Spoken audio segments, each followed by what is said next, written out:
नमस्कार सर्वांना। एका दादाने इंस्टाग्रामवर कमेंट केली होती की ताई हे गणित सोडून जाऊ का। तर बघा दादा, काय करायचे, असे 3 खाने पाडून घ्यायचे, त्यानंतर इथं 7, इथं 2 आणि इथं 2, आपल्याला 2 ने भागायचे या संख्येला।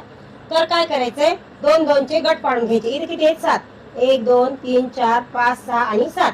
किती गट झाला, हा 1 2 3 3 इथे लिहायचे, हा उरलेला 1 इथे लिहायचा हातचा। 1 2 3 4 5 6 7 8 9 10 11 12 1 2 3 4 5 आणि 6। त्याच्यानंतर 1 2 किती झाला, 1 गट झाला। तर आपलं उत्तर काय आलं, 3 6 1 हा झाला याचा भागाकार।